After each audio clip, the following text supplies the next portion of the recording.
जब कुछ नहीं था, न धरती न आकाश, न जीवन न मृत्यु, तब भी कुछ था और वो था समय। और उस समय को चलाने वाला था काल चक्र। ब्रह्मा जी ने सृष्टि रची, विष्णु जी ने उसका पालन किया और भगवान शंकर ने विनाश का दायित्व उठाया। लेकिन इन त्रिदेवों से भी परे कुछ और था, और वो था काल, जिसे न कोई रोक पाया न समझ पाया। क्या आपने कभी सोचा है कि समय सिर्फ आगे ही क्यों बढ़ता है? क्या समय रेखा है या एक चक्र? हजारों सालों से ऋषियों, संतों और वेदों ने एक शब्द का उल्लेख किया है, जो है काल चक्र। ये कोई साधारण घड़ी नहीं, बल्कि समय का चक्र है, जो ब्रह्मांड की हर गति, हर घटना और हर युग को नियंत्रित करता है।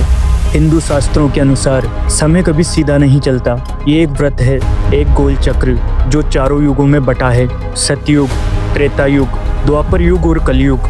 इन चारों युगों को मिलाकर बनता है एक महायुग, और ऐसे हजार महायुगों को जोड़कर होता है ब्रह्मा जी का एक दिन। सतयुग में सत्य और धर्म का बोलबाला था, त्रेता युग में धर्म थोड़ा कम हुआ, द्वापर में और गिरावट आई, और कलयुग, जिसमें हम आज भी जी रहे हैं, ये काल चक्र का सबसे अंधकारमय भाग है। शिव पुराण, विष्णु पुराण और भागवत जैसे ग्रंथों में काल चक्र को एक जीवित सत्ता माना गया है। ये न सिर्फ युगों को चलाता है, बल्कि जन्म, मृत्यु, पुनः जन्म और विनाश सब इसके अधीन है। कई संतों ने कहा है, जो काल को जान गया वह मृत्यु को भी जीत सकता है, क्योंकि समय ही सबसे बड़ा सत्य है और सबसे बड़ा भ्रम भी। कलयुग के अंत में जब अधर्म अपनी चरम सीमा पर होगा, तब एक दिव्य शक्ति प्रकट होगी, जो काल चक्र को दोबारा आरंभ करेगा। यहीं से फिर शुरू होगा एक नया सतयुग, और चक्र फिर चलेगा। इसीलिए काल चक्र को समझना समय को भी समझना है, और समय को समझना स्वयं ब्रह्म को जानने के बराबर है। काल चक्र कोई कल्पना नहीं,